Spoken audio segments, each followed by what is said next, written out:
дали, блядь, и отдохнуть, блядь. Короче, на Оболоне света парни точно не будет.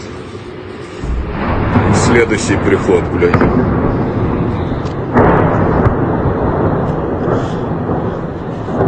Следующий.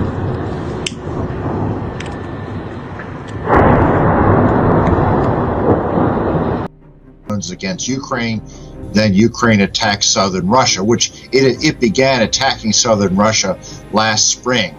But what's interesting about this Russian attack, which had much larger than we've seen in some time, was the sophistication of the missiles, the number of the missiles, the fact that Russia was able to send these sophisticated missiles despite trade sanctions, and I think that means substantial cheating on sanctions against Russia, probably by China.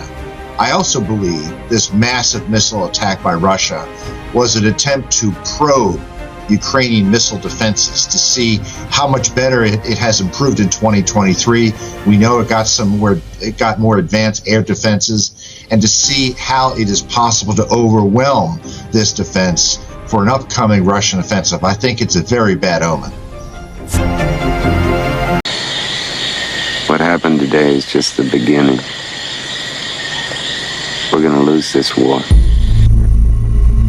New York Times reported on the 28th of December that Russia had recaptured land that was hard won by Ukrainian troops at the peak of their summer counteroffensive in the south by making progress around the southern village of Rabotino. This situation, the article said, reinforced the war's latest reality. That is, with their counteroffensive stalled, Ukrainian troops are now on the back foot in many places. Всю настоящую жизнь, когда живешь на нормальной позиции, и тебя резко перекидывают в другое направление. А до позиции, что тут, полторашка где-то, да? Ну, 1,5 километра от одной позиции до другой ходу. Да, командование у него шикарное. Вот танки стоят разъебанные. Экипаж, походу, сразу на месте, конь не двинул. Besides Rabotino in the south, they are also struggling in the east, having all but retreated from the town of Marinka last week. He's not coming back.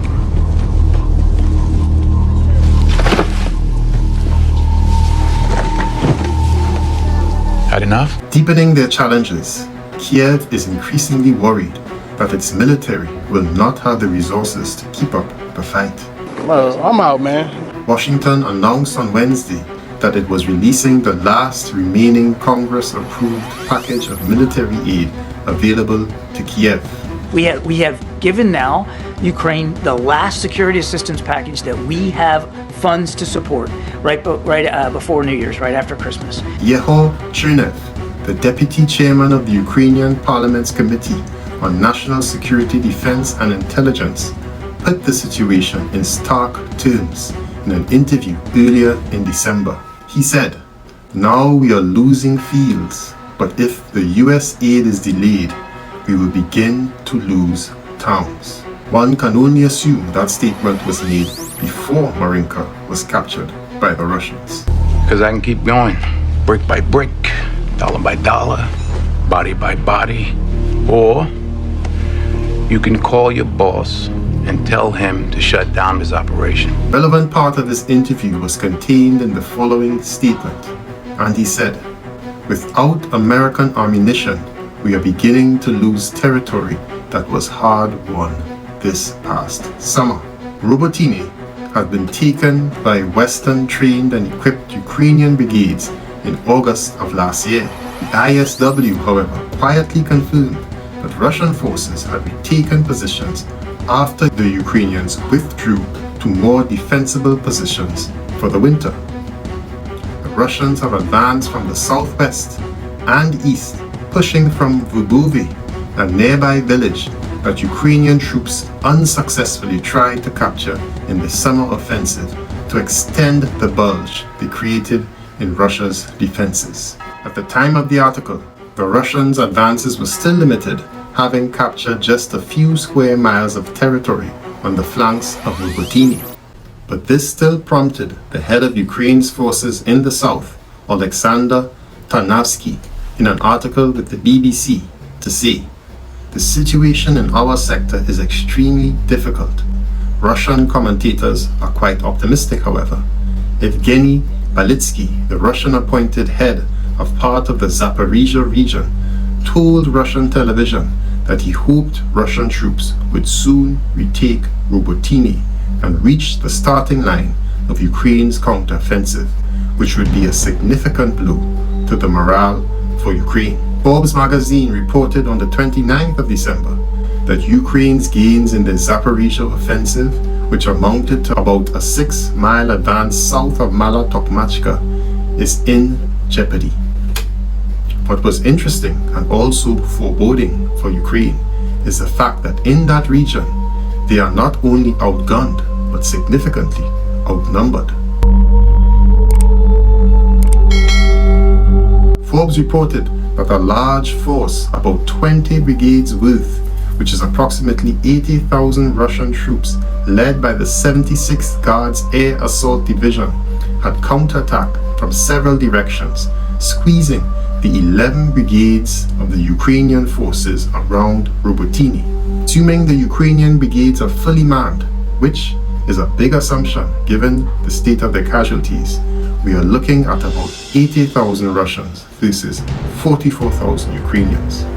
A Ukrainian think tank reported then that forward Russian units had reached 2 kilometers from the western outskirts of Rabotino, and if they were to succeed by a mere further 1.5 kilometers, the situation to the east and southeast of Rabotino would sharply deteriorate. Should the Russians get a breakthrough at Rabotino, it could compel Ukraine's southern command to pull back all the way to the original summer lines around Mala Tokmachka. The reasons for the Russian success should be apparent to at least some of you. Their superior artillery ammunition as well as control of the air is one reason.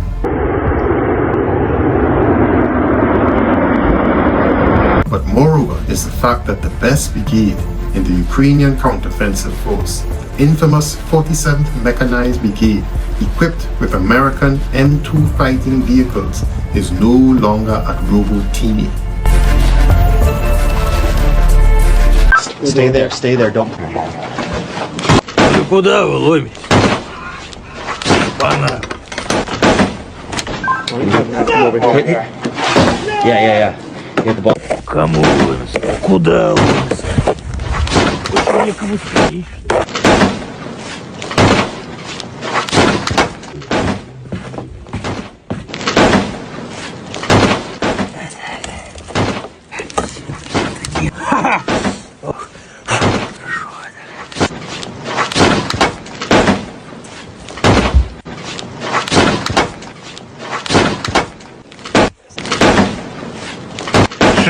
Шесть, 7, 8, 11. Вроде все, вроде.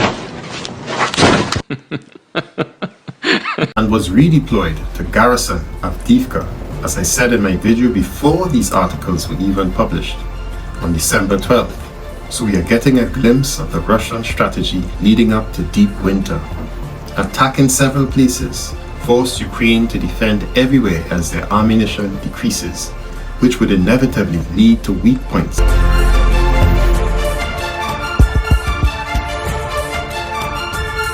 As Ukraine responds by sending units to defend one area, thereby exposing another.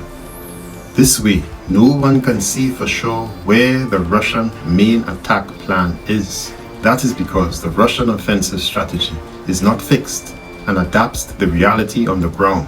And how is the 47th Brigade doing currently in their defense of Avdiivka? Since my last report in December, not much better. Right. You know why your weapon's not shooting? Why would it not be shooting, Private? Maybe because you have run out of ammo. Maybe because you have finished all of the rounds inside your magazine. El País reported on the 4th of January that the 47th Brigade, like many others, is starved of ammunition. Their arsenals are depleted.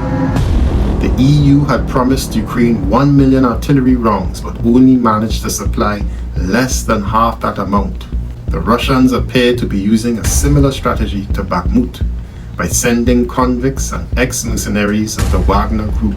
The UK intelligence, which in my opinion competes with American intelligence, to see who could spread the most pro-Ukrainian propaganda, claims that Russia is suffering its highest number of casualties so far in the war, mainly due to the bloody battle for Avdiivka. They also project that if Russian casualties continue at this rate, Russia stands to lose more than 500,000 troops by the end of 2024. Bold claims. These claims can be readily debunked by visiting Mediazona website, who in conjunction with BBC Russian service has the most accurate count of Russian casualties and puts the number of killed in action at 40,599 as at the end of 2023. And if we look at their graph, contrary to UK intelligence, the largest spike in Russian casualties occurred during the Battle of Bakhmut, or from January to March of 2023. It then dropped to lows during Ukraine's summer counteroffensive, and then had a slight uptick in the Battle of Avdiivka from October to the end of last year. In fact, in November and December of last year, they showed a significant drop in casualties for Russia. Lastly, there's been a new trend on social media where pro-Ukrainian accounts are criticizing the New York Times reports, which they deem as negative towards Ukraine.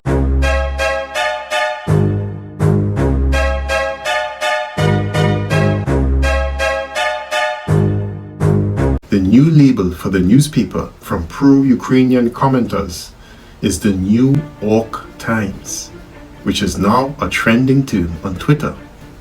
In fact, it was the New York Times who is perhaps the first American newspaper to state that Marinka was captured by Russia. It went further in its recent article to point out that Ukrainian officials typically do not acknowledge when a town or city has fallen, but instead refer to their forces operating in its vicinity.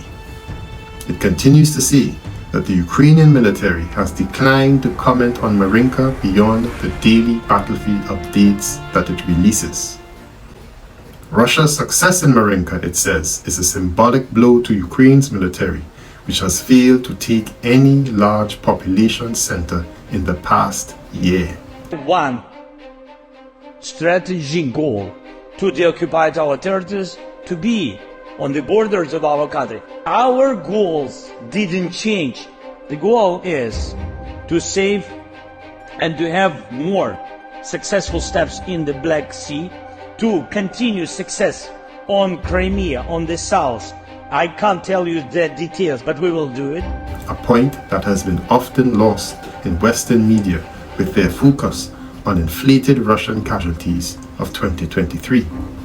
Given these facts, it is clear that 2023 was undeniably a victory year for the Russian army, having captured towns such as Soledar, Bakhmut and Marinka, as well as defeated the NATO-trained and equipped Ukrainian summer offensive.